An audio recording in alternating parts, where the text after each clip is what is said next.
Bueno, muy buenos días para todos. Vamos entonces a dar inicio al tema del día de hoy. En esta oportunidad vamos a ver la síntesis o el metabolismo o la biosíntesis del grupo M. Recordemos que en el transcurso de estas clases hemos visto entonces el eritrocito. Vimos que el eritrocito era una bolsa llena de hemoglobina, ya entramos a la hemoglobina. Ayer vimos cómo era la estructura de la hemoglobina, ¿cierto? Que es esta. Y hoy nos vamos a centrar en el grupo prostético, es decir, esa parte de la hemoglobina que no es una secuencia aminoácidica. Entonces, quiero invitarlos a que presten mucha atención a esta parte del metabolismo de la síntesis del hemo. ¿Por qué? Porque resulta que hay un grupo de enfermedades que vamos a ver en las próximas clases que se llaman las porfirias. Entonces, las porfirias pueden ser endógenas o exógenas, pero ambas, parte del manejo de los pacientes es si ustedes entienden cómo funciona el metabolismo de la síntesis del grupo M. Así que esta clase va a estar muy relacionada con la siguiente clase, que son cuando nos corresponde el tema de porfirinas. Bien, entonces, ¿qué son las porfirinas? Las porfirinas son un grupo de moléculas que están son muy abundantes en la naturaleza, están en todos los seres vivos, pero aquí traigo para dos que son bien importantes y representativos, y son tanto el hemo como la clorofila, porque la estructura, por su composición química, le da color a esas moléculas. Por eso tenemos que los glóbulos rojos son rojos, ¿cierto? Y las plantas tienen el color verde o los colores. Eso se debe en su gran mayoría a las porfirinas.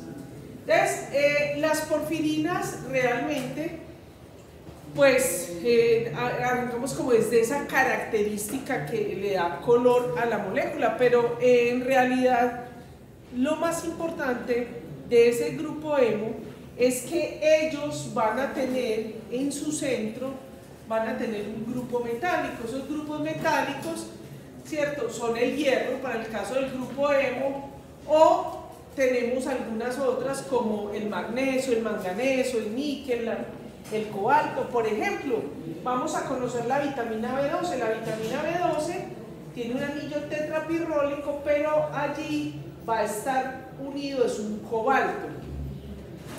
¿Y qué importancia tiene eso? Pues que estos metales van a tener un estado de oxidación, y si tienen ese estado de oxidación pueden pegarse cositas. Entonces es lo que permite que en el caso nuestro al hierro se pegue el oxígeno y por lo tanto tenga esa función de oxigenar los tejidos o de todo el metabolismo que permite, por ejemplo, eliminar los acúmulos de CO2. Bien, ¿cómo se clasifican las porfirinas? Aquí y en la aplicación de ustedes como médicos no es tan importante, ¿cierto?, esa clasificación de las porfirinas, porque esto es sobre todo en bacterias, en plantas. Entonces, pues no vamos a entrar, simplemente se las estoy mencionando.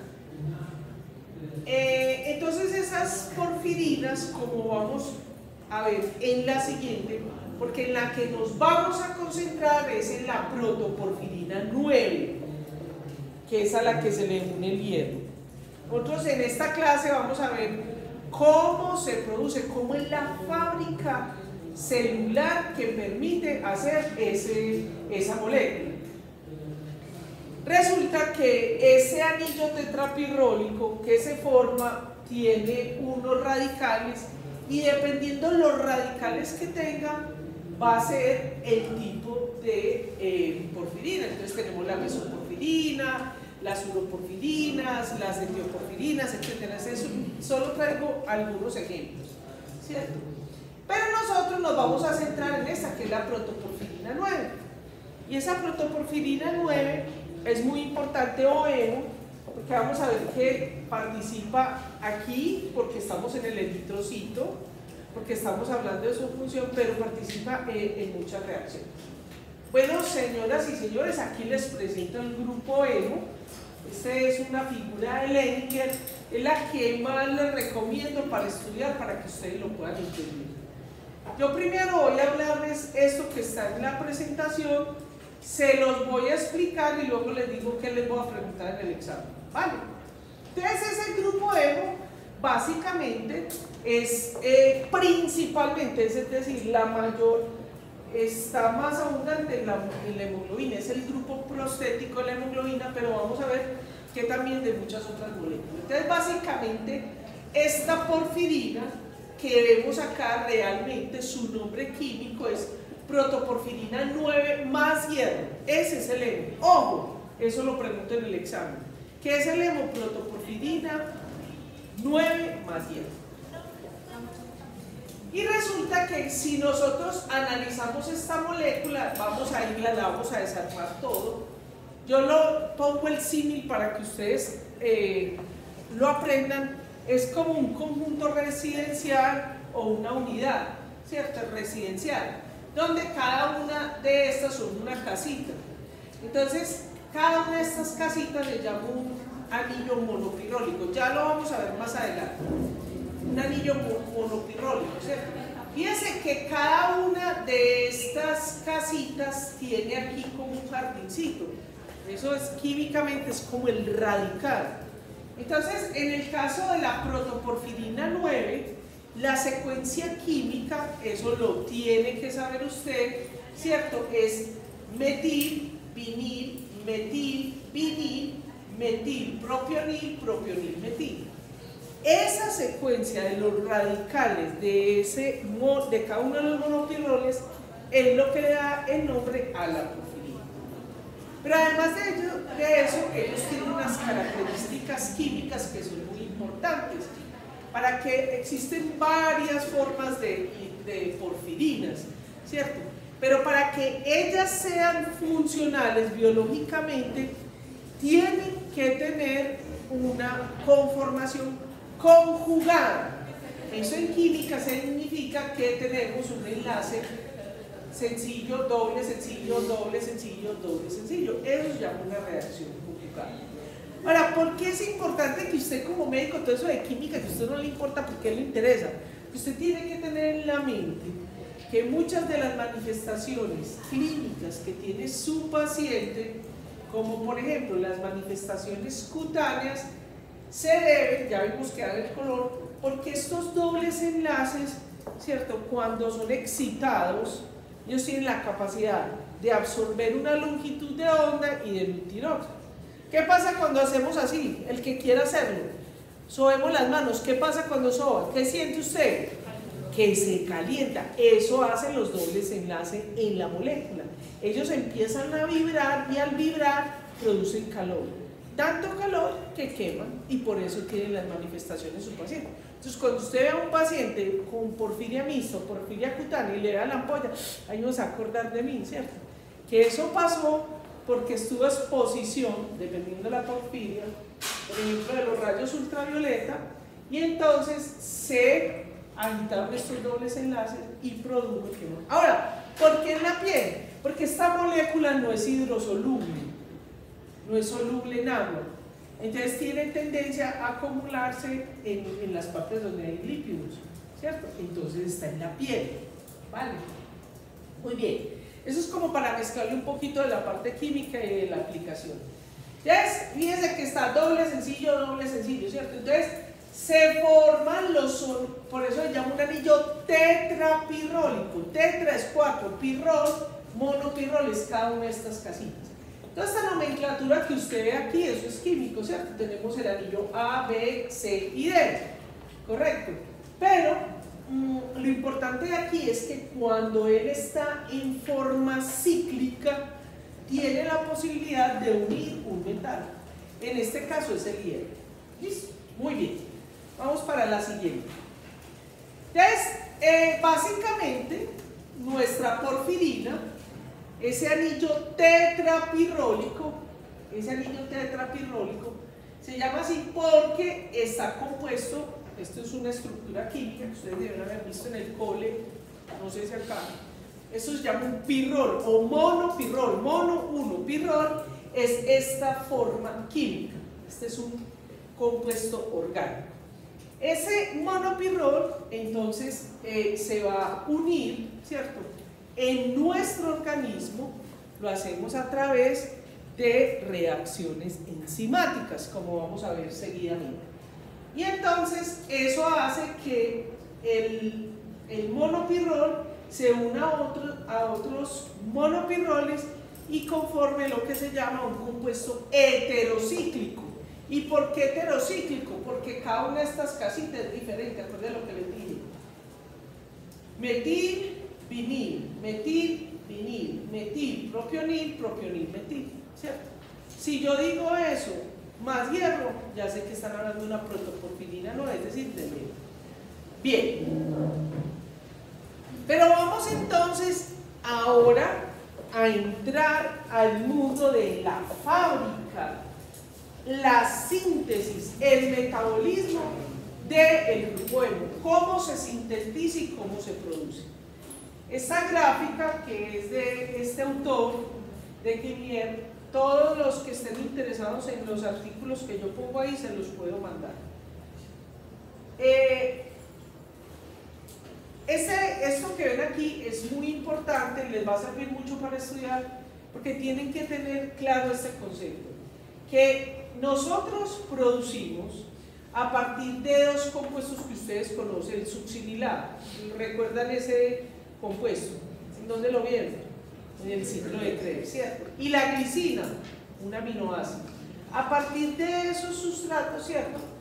Se empieza son la materia prima para finalmente hacer el grupo hemo. Entonces, aquí lo importante de esta diapositiva, se las voy a explicar, es que tenemos unas reacciones que están dentro de la mitocondria, esto representa la mitocondria, estas son las crestas mitocondriales, y otras que son citoplasmáticas. Por eso, muchas veces las porfirias, dependiendo del tipo de porfiria, la enzima que esté implicada, se conocen como, pues están dentro de las mitocondriopatías. No todas las porfirias están dentro de las mitocondriopatías. Aquí ustedes están viendo entonces los diferentes sustratos y tenemos en azul las enzimas, que son las que van a trabajar. Los cuadritos representan las enfermedades que se producen cuando hay una deficiencia de esa enzima, ¿correcto? Bueno, anote esto, usted ya sabe cómo la compañerita. Hay 5 palabras que las voy a preguntar en el examen, 5 con respecto a esto. Las voy a ir a estar repitiendo, 5 palabras. Lo que usted tiene que aprender para que pueda manejar bien un paciente de porfiria. Se las voy a decir ya algunas, bueno, no sé si todas, algunas, ¿cierto? Pero las vamos a ir construyendo y van a saber por qué. Entonces, resulta que hay una molécula que es muy importante de la vida, que es la ALA S1, o sea, ALA sintasa, mire que no es sintetasa, ALA sintasa 1. ¿Y por qué la 1? Bueno, eso depende del tipo de porfiria, porque existen dos ALA S1. La 1, que es la hepática, ahorita voy a repetir todo eso. Y la 2, que se produce en los huesos largos o en la médula ósea. Y eso es muy importante porque es la que, en el caso de las porfirias hepáticas agudas, es el que modula la vía. La expresión génica de esta enzima, ¿cierto?, es la que va a modular toda la vida. Entonces tenemos ciertos factores que le van a decir al núcleo, produzca la ALA S1, no la produzca. Por eso usted tiene que saber palabra 1. Las otras dos palabras que usted se tiene que aprender, ¿por qué? Porque es lo que usted va a pedir a su paciente cuando usted sospeche que puede haber una porfiria. Y es la ALA, o sea, ácido aminolebulínico ALA, ¿cierto? El PBG, porfobilinógeno, muy importante, lo pregunto, eso lo pregunto en el examen, porque el porfobilinógeno es patognomónico con la enfermedad. Vuelvo y le escribo, patognomónico. ¿Qué significa patognomónico? Que si tiene el rasgo, tiene la enfermedad. Ya lo voy a escribir. Patognomónico, el porfobilinógeno o PBG. Patognomónico con la enfermedad, el PBG. Patognomónico.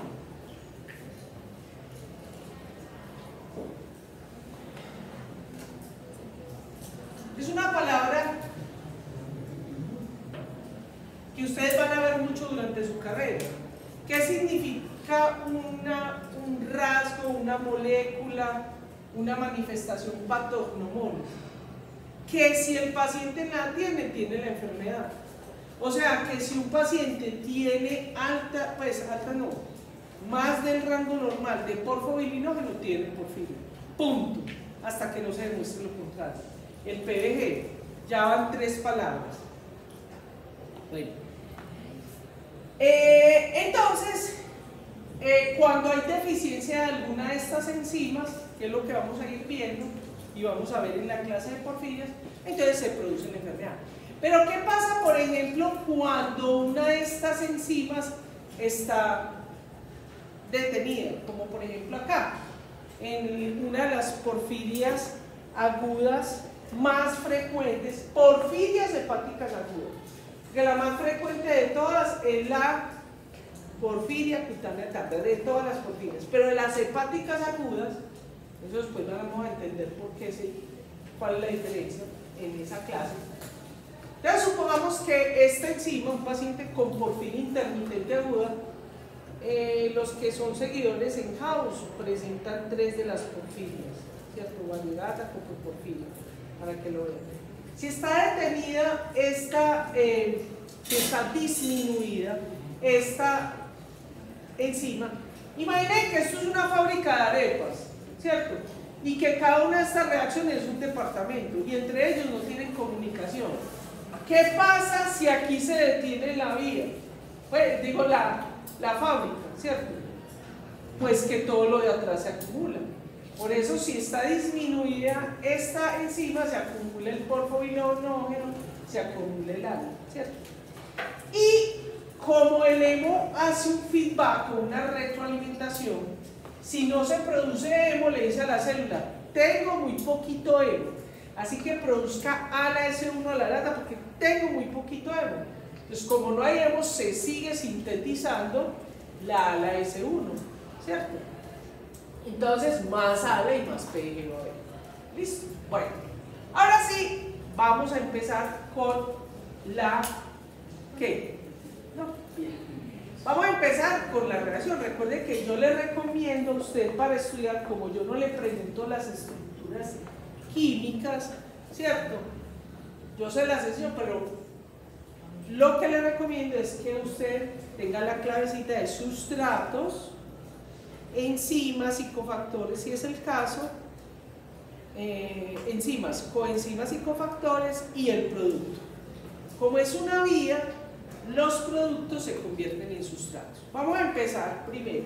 Entonces, la materia prima de ese anillo tetrapirrólico es el succinilcoenzima A y la glicina. Fíjense que el succinil A, y esto es muy importante, porque cuando se unen estos dos, los sustratos succinilcoenzima A, glicina, la enzima ALA-S, ácido aminolebulínico sintasa, ALA-S, palabra que se tiene que aprender, se la pregunto en el examen, ALA-S, 1, ALA-S, ácido aminolebulínico sintasa 1, 1 es para las hepáticas, bueno, 2 es para las cutáneas. pero dejémoslo por ahora en general, porque estamos solo en la vía, a la S1, ¿cierto? ¿Cuál es el producto de esa reacción? El ácido aminoleucínico. Segunda palabra que le voy a preguntar en el examen. ALA y PBG, perdón. ¿Por qué? Porque usted va a medir en su paciente, usted va a solicitar medir en orina ALA y PBG para ver si tiene una crisis de porfiria hepática aguda. Entonces, el ALA, quienes sean curiosos, todo el detalle más profundo de las porfirias aún no se sabe. Hay algunas hipótesis por qué se produce, se sabe por qué se producen las manifestaciones clínicas. El ALA y el PBG tienen tropismo por el sistema nervioso, ¿cierto? Ahora, ¿qué hace en el sistema nervioso? Todavía está en hipótesis, pero una de las hipótesis es porque si usted analiza el ALA, se parece mucho al GABA. Miren y verán las dos moléculas, busquen ahí en internet, ALA y GABA, y se parecen. ¿Listo? Muy bien. Entonces, reacción glicina y succinilcoenzima A. La enzima ALA sintasa. Esta enzima necesita un cofactor, que es el PLP. ¿Se acuerdan qué es el PLP? Piridoxal fosfato. ¿Qué vitamina produce ese piridoxal fosfato? La vitamina B6. Usted le tiene que dar a ese paciente cuando esté bajito, cuando tenga problemas, le puede ayudar la piridoxina, que produce el piridoxal fosfato. Muy bien. El producto es, específicamente, es el delta 5 aminoleucínico. ¿Qué te repito? La que produce el piridoxal fosfato es la vitamina B6. O sea, lo que nosotros nos comemos en la comida es piridoxina. Recuerden que las vitaminas, un paréntesis, las vitaminas no son los sustratos ni las coenzimas, no son las coenzimas ni los cofactores, ¿cierto? Sino que son los sustratos precursores de las coenzimas y vitaminas. Es decir, nosotros nos comemos las vitaminas, ¿cierto? Y allá las conformamos en moléculas que tienen su función de coenzima o cofactor. Bien, vamos para la segunda reacción. Este dibujito, si lo hice yo, pues es mañecito, pero yo no sé de hacer cositas, dibujos. Entonces esto representa una célula, ¿cierto? Entonces tenemos la mitocondria, ¿cierto? Esto representa la mitocondria. ¿Y qué pasa? Ese ácido aminoleucínico sale de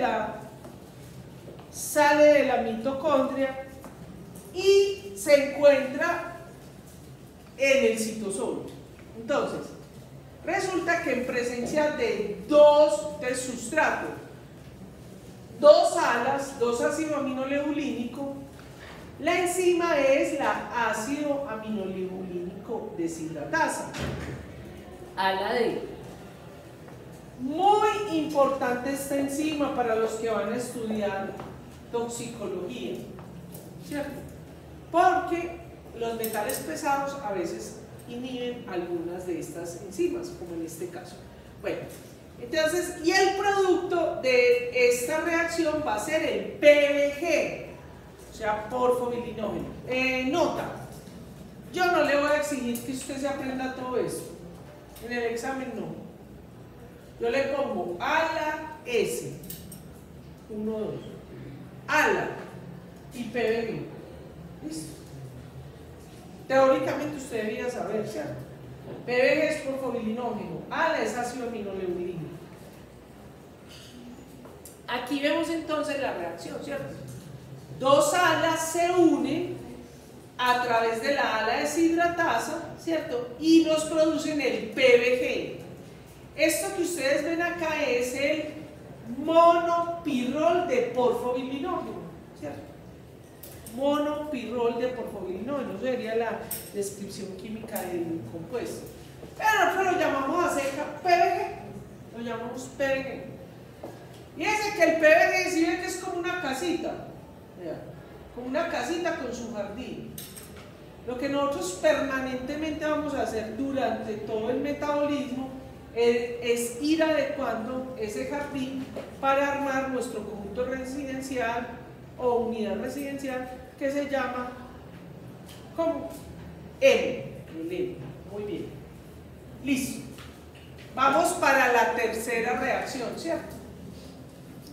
Entonces, el PBG o monopirrol de porfobilinógeno, que ya lo vamos a llamar a partir de ahora, vamos a hablar de, ya ustedes saben, ALA-S1, la enzima, ALA y PBG, tres de los compuestos que le voy a preguntar en el examen. Entonces, el porfobilinógeno se va a convertir en este compuesto, que es un compuesto lineal que se llama hidroximetilbilano.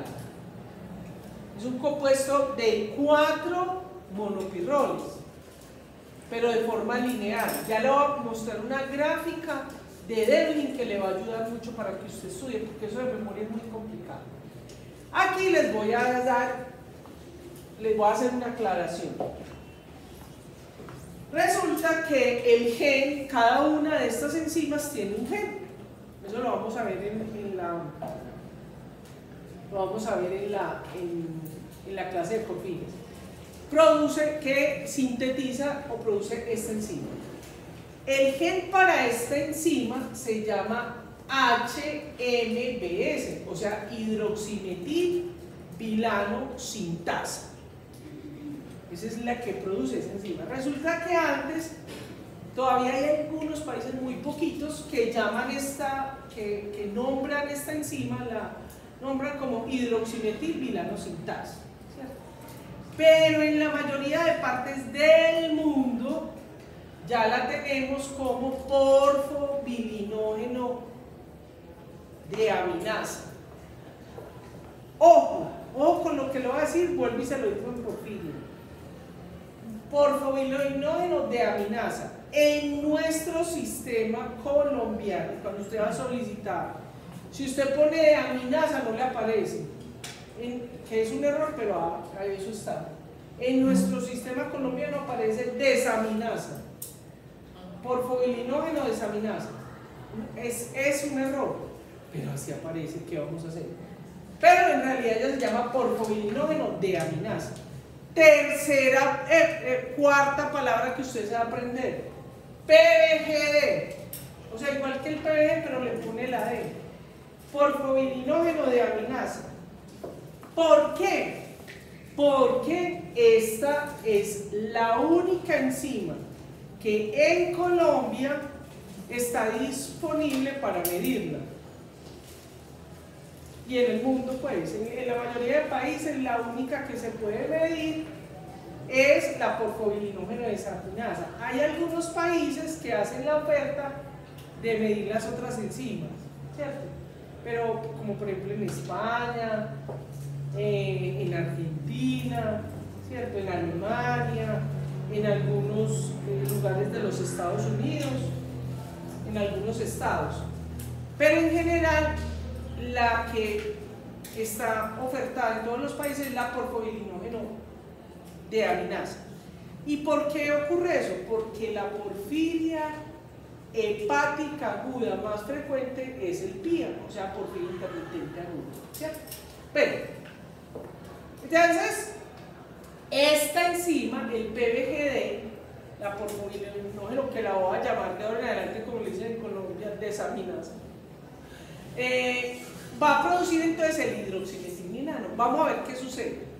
Esta figura que ustedes ven acá está en el libro de Devlin, la bioquímica de Devlin, pero ahí les queda. Bueno, ¿qué es lo que sucede? Todo esto no lo tienen que aprender. Todo eso no lo tiene que aprender usted. Pues el que le guste la bioquímica y eso es fascinante. Se lo aprende, pero no lo tiene que aprender. Pero yo le voy a explicar a usted qué es lo que pasa.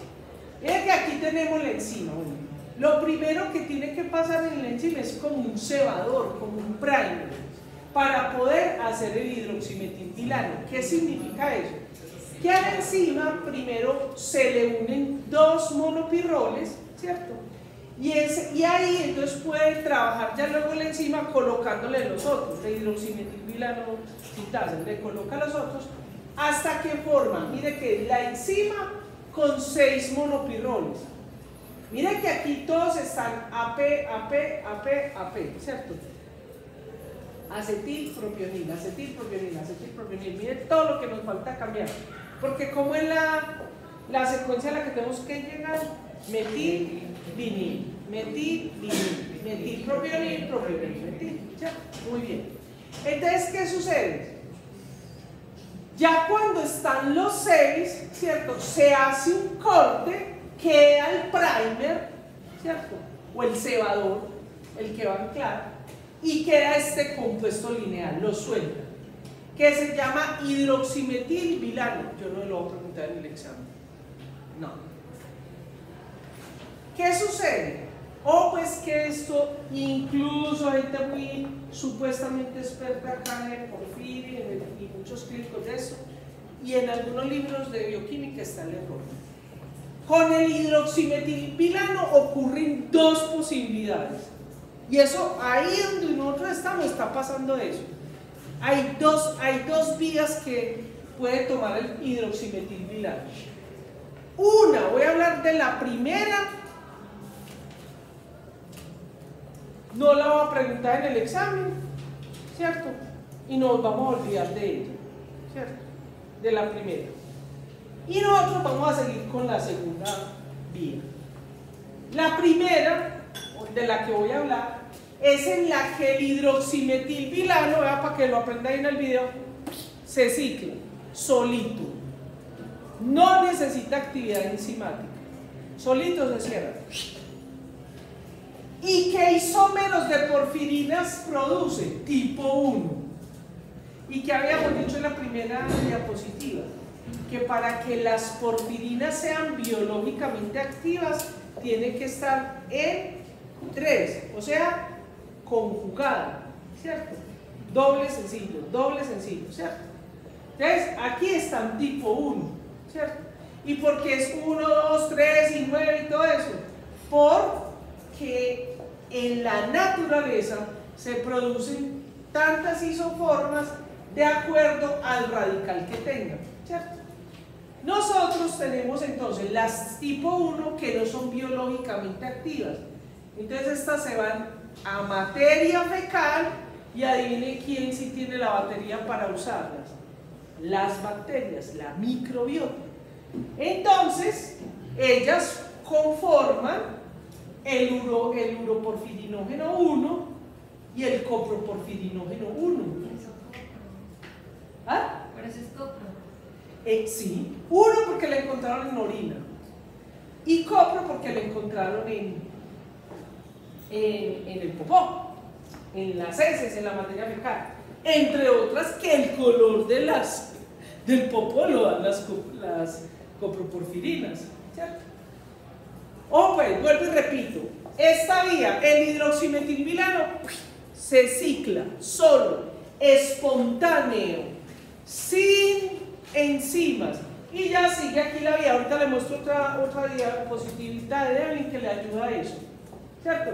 Y se va por aquí, ya se convierte en copro 1, copro.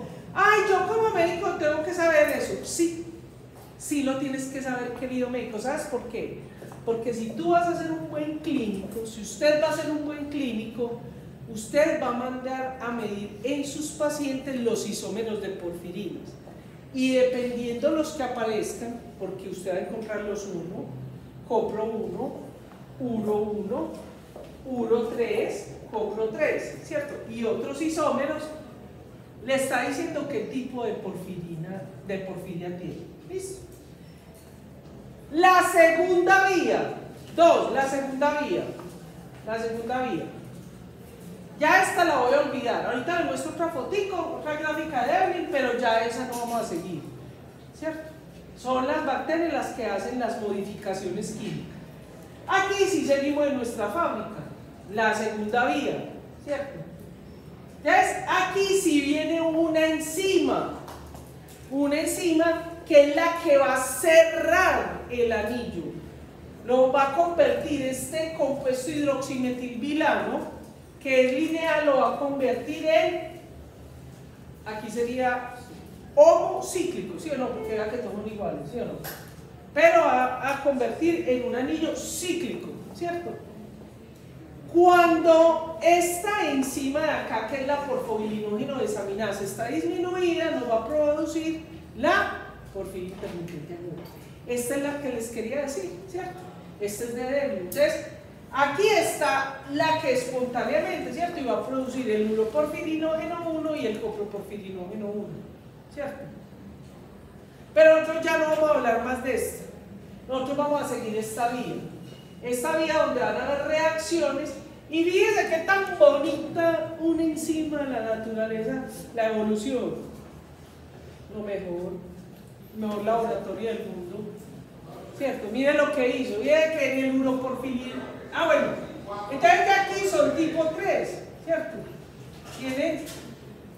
Tenemos que ya estamos a portas de producir una porfirina que sea biológicamente activa, que pueda funcionar. Pero fíjense que con el paso de las reacciones vamos a ir modificando los radicales. Ya aquí tenemos el anillo tetrapirrólico, ¿sí o no?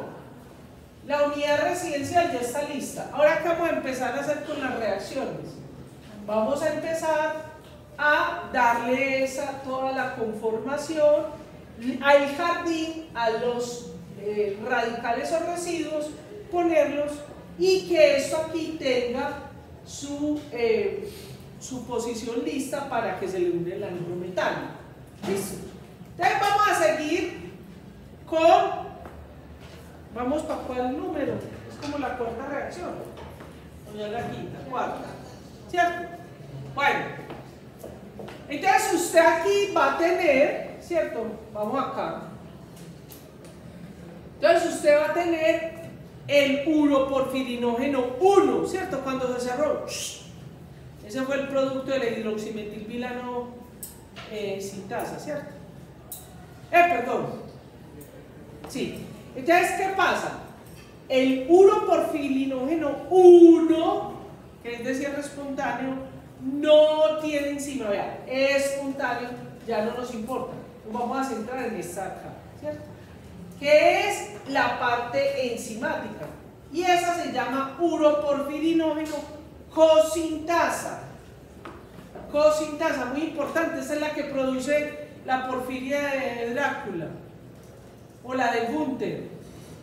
No lo vamos a ver en la clase de porfirias. Entonces, lo que va a hacer es, miren, que convierte el isómero en un isómero tipo 3, ¿cierto? ¿Cuál va a ser el producto de eso? El uroporfirinógeno 3. Vamos para la quinta reacción, ¿cierto? Ya lo vimos. Entonces, bueno, aquí también se los traigo. Esto se los traigo acá es para que ustedes puedan ir, no todo el detalle químico, ¿cierto? Pero cómo se van conformando adecuadamente los diferentes residuos, ¿cierto? Muy bien. Entonces tenemos que es uroporfirin. Vamos para la quinta reacción, que es materia prima, sustrato, uroporfirinógeno 3. ¿Cuál es la enzima? Uroporfirinógeno descarboxilasa, UROD. Muy importante esta porfiria. Ojo que esto lo preguntan en los exámenes en residencias internacionales. La porfiria, tiene que leer muy bien el enunciado para que no se equivoque. La porfiria, de todas las porfirias, la porfiria más frecuente es la porfiria cutánea tarda o tardía. De todas, de las 8 porfirias que hay, porfiria cutánea tarda, ¿cierto? El gen es el 1D. Listo. Pero, y se lo digo una vez para que después no se confunda, apúntelo ahí para que le quede clarito. Pero en las porfirias hepáticas agudas es la porfiria intermitente aguda. Aquí en Colombia todavía somos súper ignorantes de eso. La mayoría de pacientes, yo tengo más o menos unos casi 300 pacientes de porfiria que han pasado por mis manos. De esos pacientes, el 90% tienen de diagnóstico porfiria intermitente aguda, y cuando yo voy a ver los paraclínicos les medio a la IPVG como usted ya vio la clase conmigo, y usted cuando ve a un paciente con porfiria, si no tiene todos los paraclínicos, solo tiene ALA y PBG aumentado, lo único que usted puede diagnosticar, apunte eso, se lo pregunto en el examen, es porfiria hepática aguda. Ya hay que ponerle el apellido, ¿cierto? Para ponerle el apellido, si es intermitente aguda, habría que medirle la actividad enzimática, usted vio los isómeros de porfirinas, ¿cierto? O hizo el de molecular. Bueno, muy bien. ¿Cuál es el producto de esta reacción? El coproporfirinógeno tipo 3, ¿cierto? Vámonos para la sexta reacción. Cuenten a ver si estoy bien en los números, yo no me lo sé. Bueno, ¿cuál es el sustrato? Se me olvidó decirlo. Bueno, no, aquí es importante. Aquí es muy importante, no lo dice. El sustrato es coproporfirinógeno tipo 3. Miren que los metil ya como que casi están, ¿sí o no? Vean, ya están casi, ¿sí o qué? Entonces, el coproporfirinógeno 3 viene una enzima que se llama coproporfirinógeno oxidasa. Lo produce un que se llama el CPOX. Con X, CPOX. Y el producto es el protoporfirinógeno 9. Miren que es protoporfirinógeno, todavía no es porfirina. Protoporfirinógeno. Todavía tenemos que hacerle arreglos a la molécula para que sea una protoporfiria. Es protoporfirinógeno.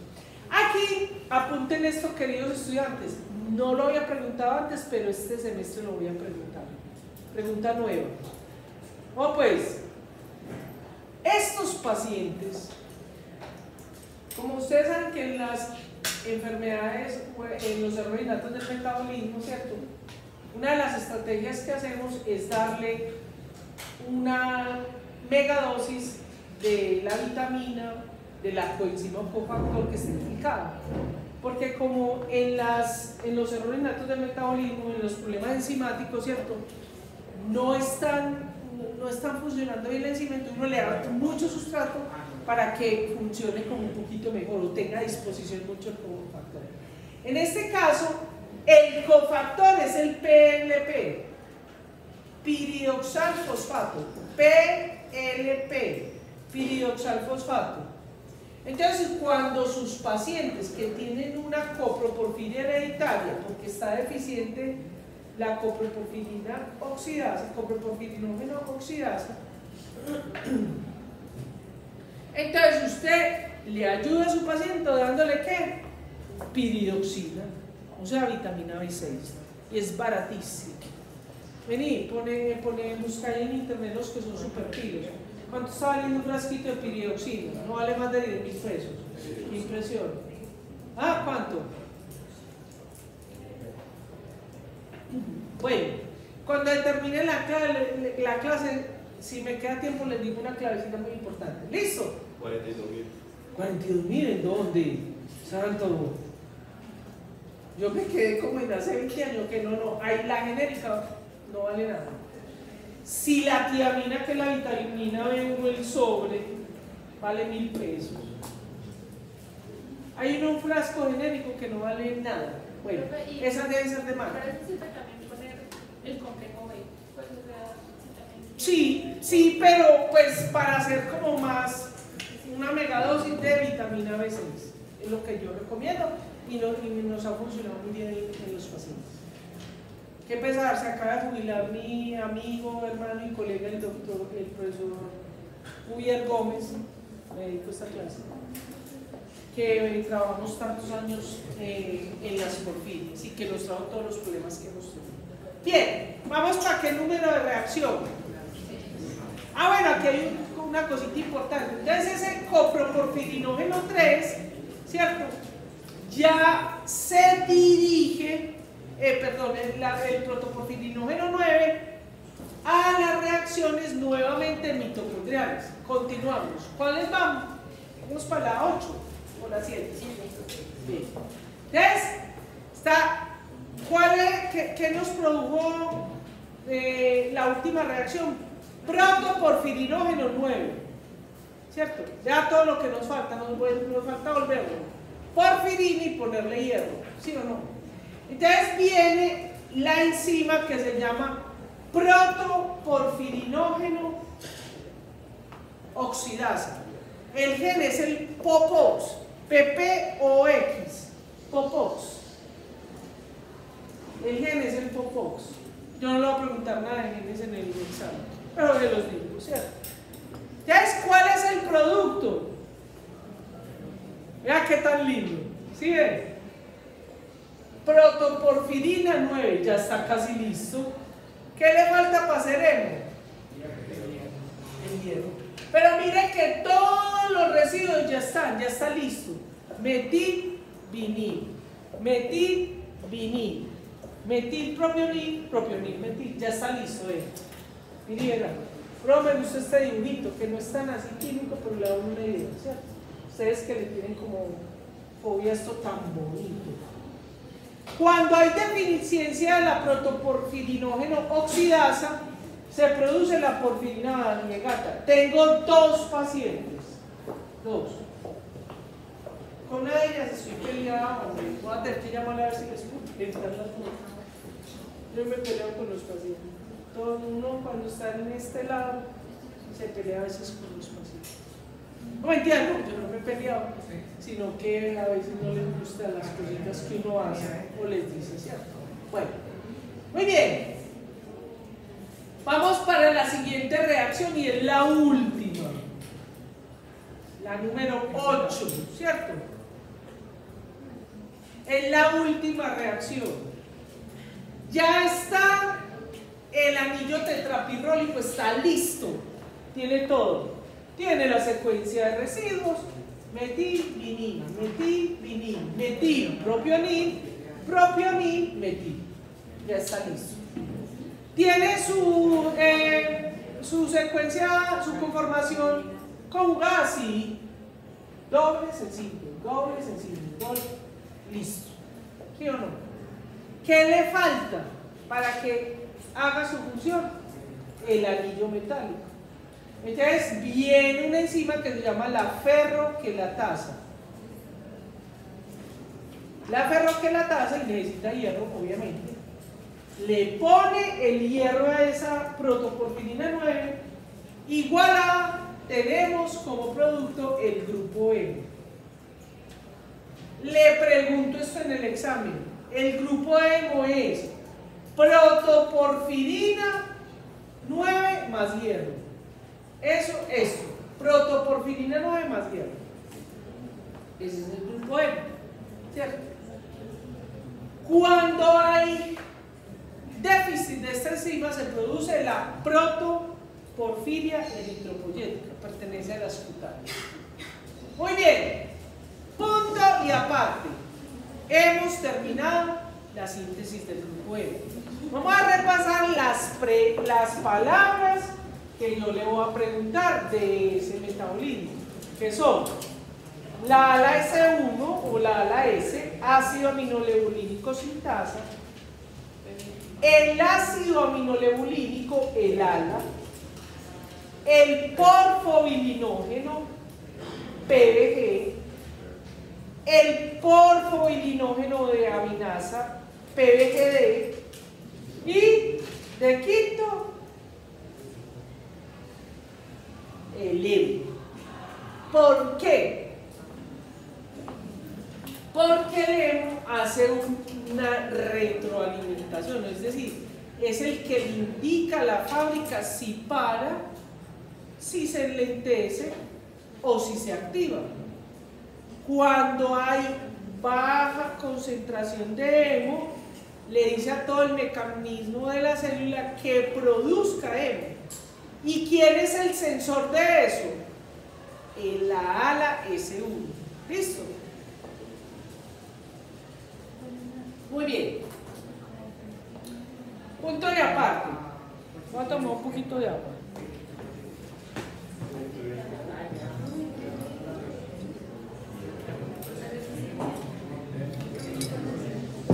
Muy bien. ¿Qué hora es? Ya como es. Qué profesora tan seria y tan madura que me volví. Qué profesora tan seria y tan madura me volví gracias a este grupo. Qué reto. Bueno, ahora vamos a ver el catabolismo del grupo emo. O sea, ¿qué pasa cuando tenemos ese grupo emo? Pues resulta, eso también lo tiene que saber usted como médico. Porque el emo, en sus globinas, en sus proteínas, como lo vamos a ver luego, porque recuerden que nosotros tenemos enzimas que son dependientes de emo, como las catalasas, las peroxidasas, la óxido-nitricosintasa. Y tenemos vitaminas. Recuerden, en la cadena respiratoria necesitamos el grupo hemo, los citocromos. La familia de los citocromos necesita el grupo hemo. Bueno, esa es la otra palabrita que le voy a preguntar a los citocromos P450. Pero eso es de la clase de porfirias. Bien, entonces, pero el hemo, si andara por ahí suelto, es supremamente tóxico. ¿Saben por qué? Porque tiene el hierro. Entonces y el hierro es supremamente reactivo, ¿cierto? Entonces se puede convertir, ese hierro se convierte en un ROS, en una especie reactiva del oxígeno. Por eso, cuando se hace indiscriminadamente, como lastimosamente lo hacen en el ejercicio clínico, pero que si ustedes estudian mis clases, no lo van a hacer en su práctica, le ponen a los pacientes indiscriminadamente el tratamiento para la porfiria y les ponen hemo. De hecho, hay un grupo en el mundo, la profilaxis en las porfirias ha sido muy cuestionada justamente por eso, porque el hemo puede llegar a ser muy nocivo. Hay que usarlo, costo-beneficio salva la vida, para la crisis, excelente, pero no colocarlo indiscriminadamente. Y vamos a entender por qué. Entonces, ¿qué sucede? Bueno, sabemos, ya vimos que el grupo hemo está en muchas moléculas, ¿cierto? Por eso cuando nosotros, le voy a ir dando claves para la porfirias. Por ejemplo, cuando nosotros tenemos una infección por virus, con el COVID, con el dengue, con una simple gripa, o cuando nos da una enfermedad bacteriana, ¿qué es lo primero que sucede? Que todas las catalasas y peroxidasas empiezan a atacar para defendernos. Empieza a haber proliferación celular. ¿Para qué? Para que haya sistema inmune, ¿sí o no? Todos esos eventos gastan hemo, ¿cierto? Bien. En las niñas, nosotros las señoras, ¿qué sucede? Cada mes menstruamos, perdemos sangre. Si hay pérdida de sangre, ¿hay pérdida de qué? De hemo. ¿Y qué le pasa cuando nosotros salgamos? Ahí mismo en la médula ósea, se perdió glóbulos rojos. Produzca que vamos a hacer glóbulos rojos porque se perdió en sangre. En los traumas, en las quemaduras, en los procesos de inflamación. Pero quien más tiene hemoglobina, el 85%, es los eritrocitos. Los eritrocitos. ¿Y qué habíamos visto en las otras clases? ¿Qué aprendimos? Que los eritrocitos, ¿cuánto en la vida? 120 días, ¿cierto? 120 días a partir de ¿cuándo? De que pierden los núcleos, ¿cierto? Recuerden que antes de que fuera eritrocito era reticulocito, ¿cierto? O sea, ahí tenía núcleo, organelas. Pero cuando pierde todo eso se convierte en eritrocito y es una bolsa de hemoglobina. A los 120 días él se va al cementerio. ¿Ustedes saben cuál es el cementerio de los glóbulos rojos? El vaso. Lo preguntan en el examen. El vaso. En el vaso, ¿cierto? Cuando es el cementerio, allá se degradan los eritrocitos. Por eso se acuerdan que en las clases pasadas vimos que en los problemas, en las eritroenzimopatías, en etcétera, en lo que hemos hablado, produce hepato, espleno, megalio. Espleno es vaso, se aumenta el vaso. Muy bien, entonces, bueno, pero ya vámonos directamente pues a ver qué es lo que pasa con ese emo. Entonces, ese emo, lo que sucede es que ella se acuerdan que en la fotico de la clase pasada había uno como con cachitos, como de esas bolitas que son para terapia, llena de chuchitos, ¿cierto? Como la cabeza de Mark Simpson, ¿cómo es que llama la niña? Lisa. Eso, parecía a esa. Eso es un crenocito, es un glóbulo rojo así, se empieza a deformar. Crenocito. Y entonces se desliza, se rompe. Hay hemólisis, se rompe. Y libera ese grupo emo. Al liberar ese grupo emo, inmediatamente, ¿qué sucede? Es que la evolución es muy tesa. Todo se recicla. En la naturaleza, todo lo que se pueda se recicla. Entonces, toda la parte de las globinas, o sea, de la proteína, los aminoácidos, son reciclados en el retículo endoplásmico liso. Se utilizan esos aminoácidos y queda libre el hemo.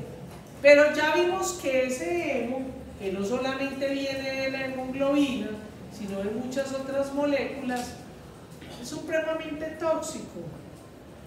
No es soluble en agua, porque recuerda que ese disco que tenemos con el hierro, ¿cierto? No es soluble en agua. Entonces, ¿qué sucede? Y aquí le voy a mostrar qué sucede todo. De esta misma vía se lo voy a mostrar como 4 veces en diferentes formas. Entonces, para que usted lo aprenda. Este es de la bioquímica de Marx. Este es de la bioquímica de Marx. Entonces ese grupo hemo se libera y hay una enzima que rompe el anillo. Recuerden que era un anillo tetrapirrólico y lo rompe. Rompe el anillo y ese anillo,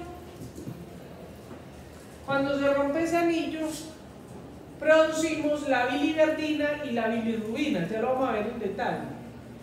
Esa bilirrubina, que es un pigmento amarillo, ¿cierto? No puede andar por ahí, no puede andar así como así, o sea, es muy tóxica. Entonces, lo que hace es que se pega a la albúmina, pregunta que les hacen en cualquier examen de cualquier país. ¿Cuál es la proteína más abundante de la sangre? La albúmina. A eso se le pega de todo, eso es lo más promiscuo del mundo. Se pasa bueno. Eso ay, perdón, aquí ya soy una niña madura. La bilirrubina se une, la albúmina se une a muchos compuestos y sustancias. Bueno, entonces está la bilirrubina. Y entonces ya le pegamos un carbohidrato y luego, mira qué tan linda la naturaleza. Vamos y reciclamos alguna de esos, por eso se va a la bilis, ¿cierto? Reciclamos parte de esos anillos y el resto lo eliminamos por materia fecal. Muy bien, ahora sí vamos a ver más detalles. Entonces, ¿qué sucede? En la degradación del grupo hemo, básicamente tenemos 3 enzimas. Vea qué tan sencillo. Esta es muy importante, ¿cierto? La hemooxidasa o hemooxigenasa. En la literatura está en las 2 formas. Pero es la que va a romper ese anillo del grupo hemo. Miren, tenemos el grupo hemo, el anillo tetrapirrólico, ¿cierto? Y lo que hace la hemooxidasa es que lo rompe. Y cuando lo rompe, el primer compuesto que va a producir es la biliverdina. Ustedes la conocen todos. Usted ha visto el popó de los pajaritos y de las gallinas, que tiene una parte ahí como verdecita. Si usted cogiera eso y lo midiera, ahí hay biliverdina. No se llama así. Biliverdina.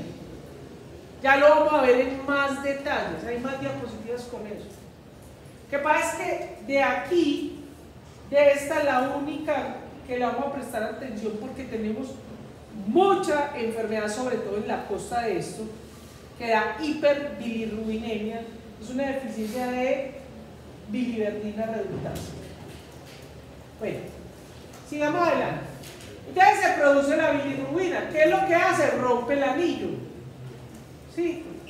Bueno, la tercera enzima, la segunda enzima que convierte la biliverdina en bilirrubina, ya van a ver que químicamente son casi iguales, es muy bonito eso. Pero yo le digo, yo no les exijo nada de estas estructuras. No, yo no pregunto eso en el examen, ustedes son médicos. Yo les exijo una bioquímica de muñequitos, de Hello Kitty. Pero la recomendación que yo les doy para que ustedes aprendan es con la estructura. Los que vayan a estudiar en otros países, sobre todo en Europa, a los médicos les exigen estructura. Les exigen estructura. Bueno, pero aquí no se puede, ¿qué se va a hacer? Muy bien. Entonces, la bilirrubina, esa biliverdina en bilirrubina se va a convertir por la biliverdina reductasa. Bueno, esa hemoxidasa o hemooxigenasa es muy importante también en las porfirias cutáneas. Y este es para un grupo de enfermedades que llaman hiperbilirrubinemias. Esta es la más abundante de nosotros. Fíjense que ¿dónde ocurrió eso? Allá el señor de la esquina, en el cementerio de los glóbulos rojos. O sea,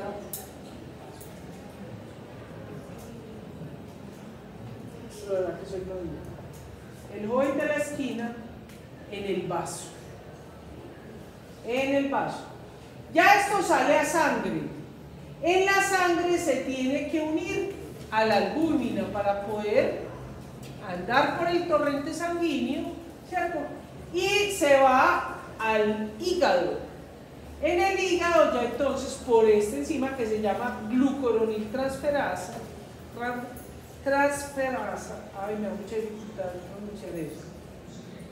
Entonces produce lo que se llama el diglucuronato de bilirrubina. Vamos a entender por qué. ¿Qué sucede? Este compuesto se va, mira qué tan bonito, se va o a la vesícula biliar, ¿cierto? Y usted tiene que entender eso porque en el tratamiento de las porfirias cutáneas usted va a dar unos medicamentos, algunos ya los conocen como el N-acetilcisteína, el flumicin, o como la colesteramina, o como la cimetidina, sí. ¿Qué va a hacer? Que lo que va a hacer es que elimina los excesos de isómeros porfirinas por la materia fecal. Eso es lo que hace. Entonces, uno se va por la vesícula biliar y allá se hace un reciclo. Y el resto se va al intestino y aquí las bacterias hacen sus metabolitos y los eliminan por materia fecal. Vean, este es otro tipo de dibujito que le puede ayudar, ¿cierto? Hagamos pues el resumencito, ya lo voy a volver a repetir porque eso les da mucha dificultad, ¿cierto? Entonces tenemos el la hemooxigenasa que lo convierte en biliverdina, la biliverdina reductasa que lo convierte en bilirrubina y la bilirrubina que se vuelve en bilirrubina de diglucuronato.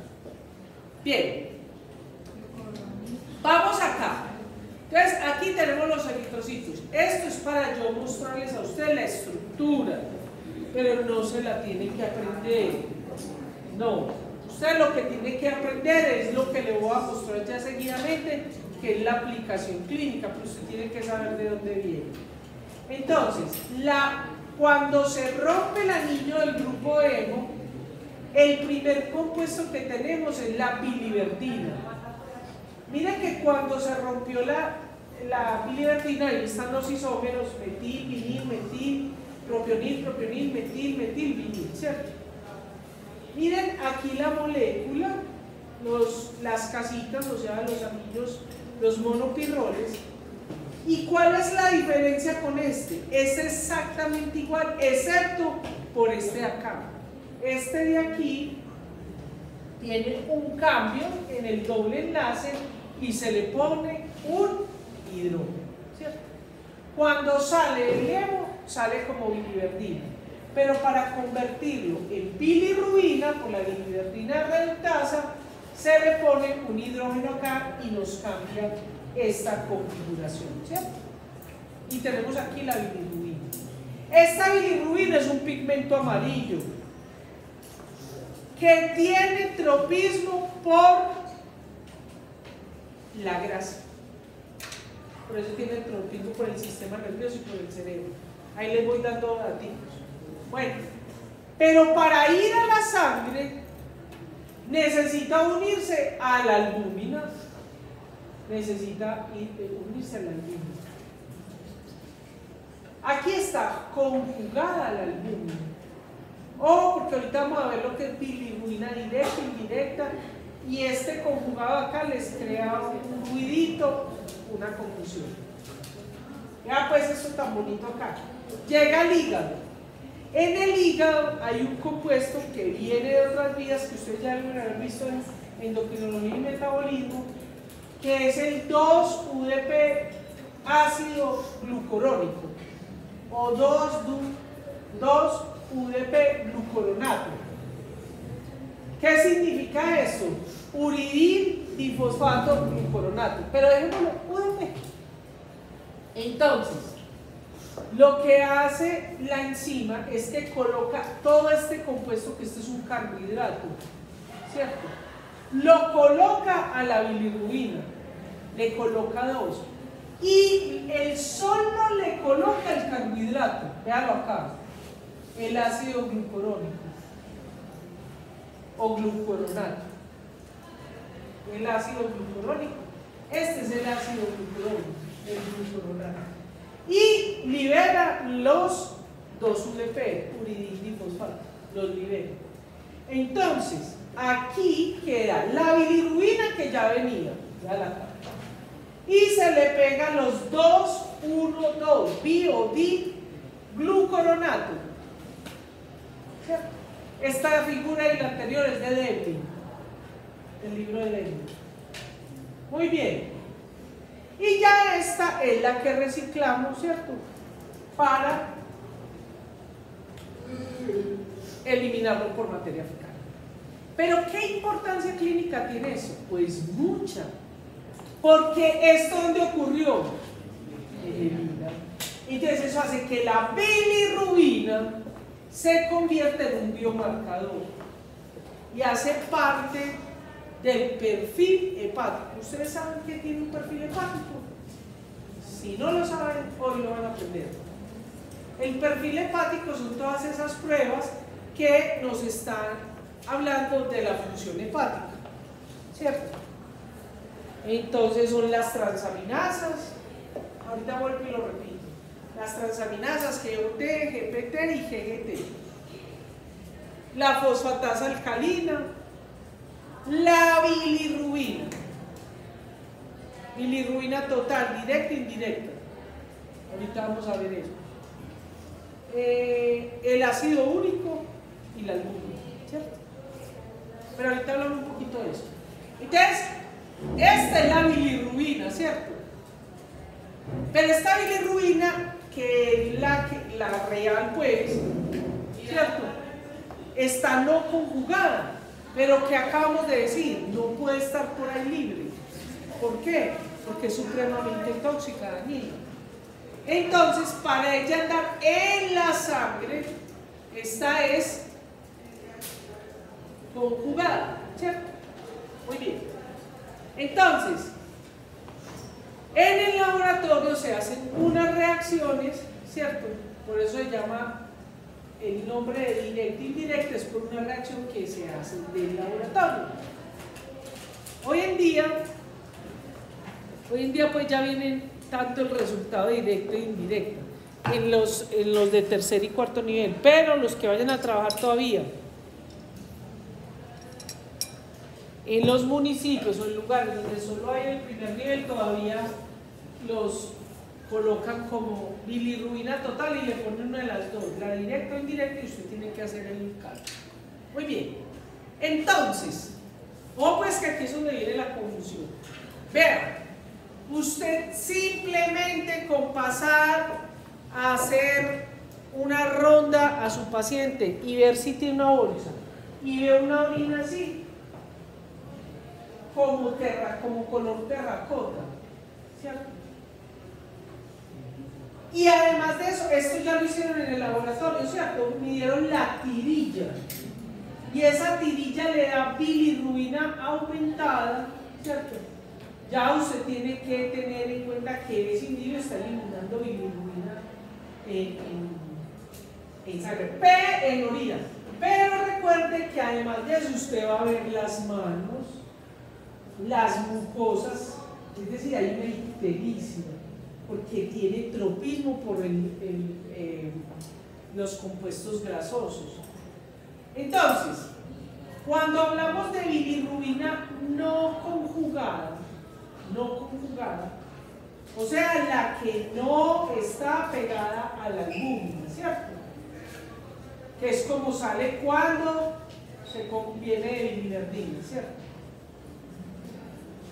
Y esa bilirrubina entonces es ese pigmento amarillo que se va a pegar y que va a producir una ictericia. Por eso cuando usted ve unas escleras amarillas, usted sabe que hay un problema hepático.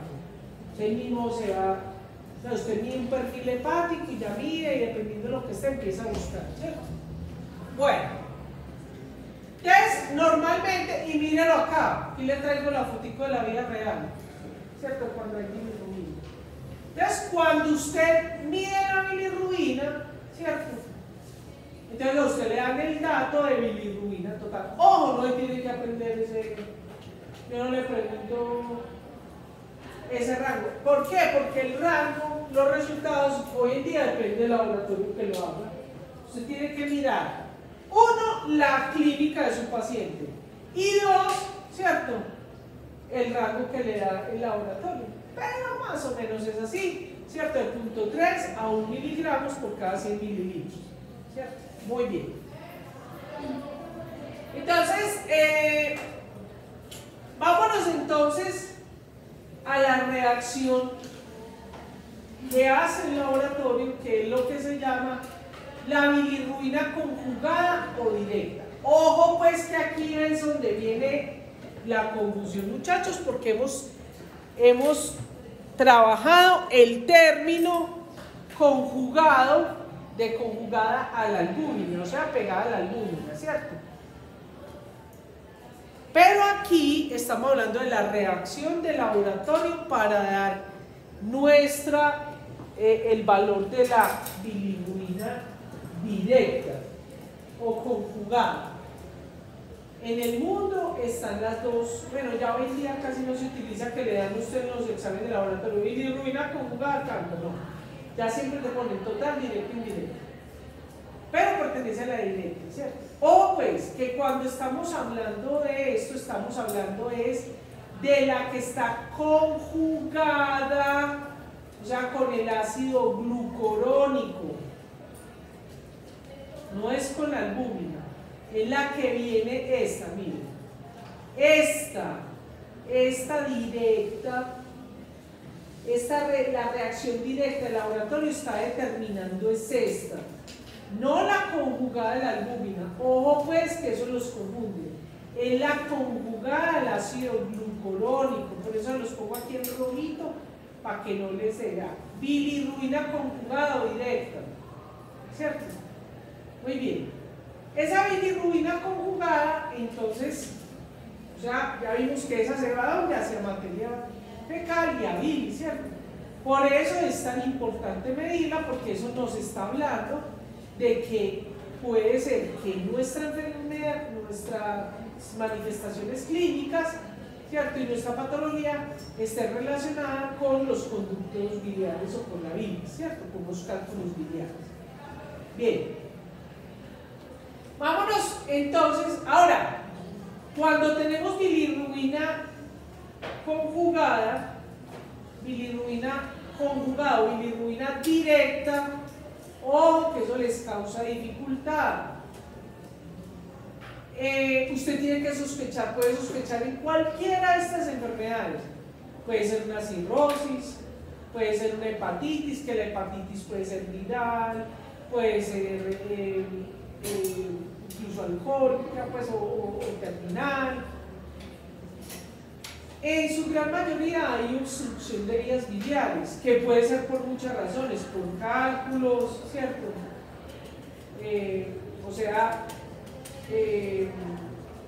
Puede ser por un proceso proliferativo neoplásico, ¿cierto? Por tumores, pues, de vías biliares y algunos síndromes. Son muy raritos estos síndromes, pero existen. Vamos entonces para la bilirrubina indirecta. Esa bilirrubina indirecta, ¿cierto? Entonces es la no conjugada, ¿cierto? O sea, se mide la total, se hace la relación de la directa y la que resta, pues el restante es la indirecta, que es más o menos de 1 miligramo por mililitro. Este tipo de bilirrubina, generalmente cuando hay problemas hepáticos se alteran las tres. Cuando una de ellas se altera es que nos enfoca hacia cierto grupo de enfermedades, como cuando está la bilirrubina indirecta en las anemias hemolíticas. O sea que fíjense que, y aquí coloqué esto de anemia hemolítica porque en todas las enfermedades que van a ver en este curso, el perfil hepático es muy importante. Y uno de los biomarcadores que es fundamental para el hematólogo, para el médico general y para los médicos tratantes de estas enfermedades hematológicas relacionadas con el eritrocito, son las bilirrubinas. Del perfil hepático son la bilirrubina total, directa e indirecta. Pero también existen otro tipo de enfermedades, ¿cierto?, que lo pueden producir. Ahora, aquí está una de las manifestaciones clínicas que puede llegar a ser muy frecuente, incluso en el momento del nacimiento. O sea, hay niños que nacen ictéricos, ¿cierto? A esos niños hay que correrles y inmediatamente les van a medir su bilirrubina, porque o si no, ese exceso de bilirrubina va a producir el kerníterus. Vamos a ver eso, ¿cierto? Entonces, por eso es tan importante, se convierte en un biomarcador impresionante. Entonces, ahí en las ictericias, pero igual, ¿cierto? Ahí estamos hablando del neonato, ¿cierto? Que acuerdan, entonces, ¿qué pasa? Yo les voy a mostrar el caso de un paciente, nació ictérico, ¿cierto? Tratamiento con UV, ¿cierto? Lo pusieron a rayo ultravioleta y era una porfiria de punto. El niño se ampolló todo, ¿cierto? Por eso ese cuento se los he hecho en porfiria. Es paciente mío. Entonces, pero la ictericia, ¿cierto? Pues no solamente es en el neonato, incluso cualquiera de nosotros, si tiene una hepatitis, de las hepatitis, cualquiera de ellas, A, B, C, E, D, E, ¿cierto? O incluso cuando tenemos un proceso hepático, por ejemplo, cuando somos alcohólicos o consumidores, o no tiene que ser pues que ya en el grado alcoholismo pues terminal, no. Al que toma regularmente como dicen ustedes, sus chorritos, en los procesos, por ejemplo, de farmacodependencia, es impresionante, ¿cierto? Cuando ya está ictérico el paciente, o sea, un paciente farmacodependiente, que ya empieza a presentar rasgos de ictericia, hay que ponerle mucho cuidado porque ese hígado puede ser que ya haya pasado de un hígado graso a un hígado fibroso, y de fibroso es un paso a cirrótico, ¿cierto? Con cirrosis, y en ese estado se puede desarrollar un hepatocarcinoma, ¿cierto? Como se mueren la mayoría de pacientes con coproporfiria. No se mueren de la misma porfiria, sino de una de una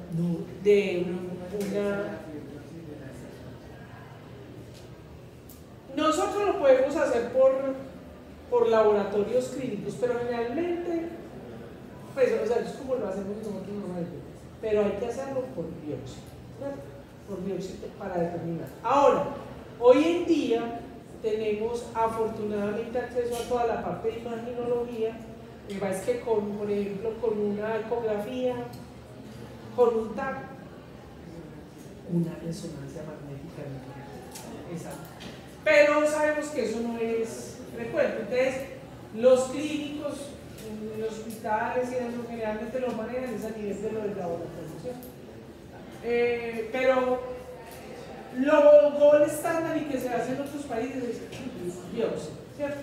Cuando sobre todo ya está muy terminal y todo eso, o cuando hay cáncer y ese tipo de cosas. ¿Listo? Bien. Entonces aquí está la ictericia, ¿cierto? Esa ictericia, ahora la ictericia, ¿cierto? Recuerden por qué es tan importante en el neonato y en los bebés, porque ellos están en crecimiento y desarrollo, ¿cierto? Entonces, ¿qué pasa? Ese aumento de bilirrubina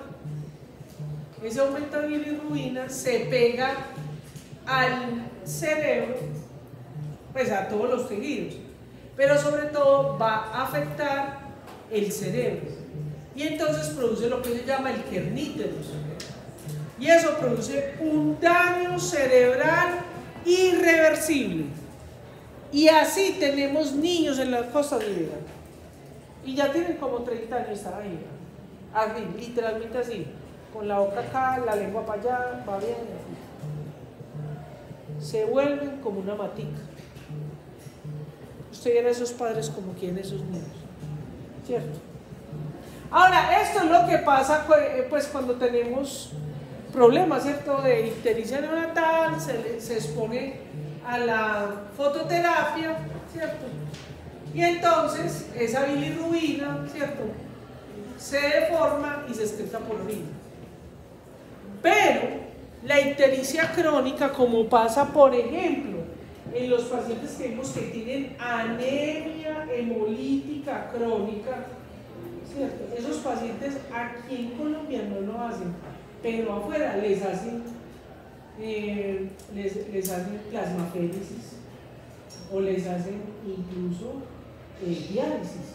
¿Para qué? Para quitar todos esos excesos, porque o si no, eso hace un daño cerebral irreversible. Aquí vemos, por ejemplo, un problema a nivel de colestasis. Miren, esto es un hígado ya casi fibroso, casi cirrótico, pues si lo vieran, ¿no es cierto? Se vuelve lleno de grumitos, ¿cierto? Esto puede ser por neoplasias a nivel de vesícula biliar o de conductos biliares, ¿cierto? En el de Porfirio les muestro la foto cómo queda el hígado, es muy impresionante.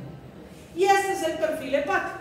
El perfil hepático entonces va a incluir las transaminasas. Ojo, en Colombia por cuestiones de dinero solo miden GPT y GOT, pero la GGT, glutamato transferasa, es muy importante porque nos está hablando de cómo va un proceso patológico en el tiempo.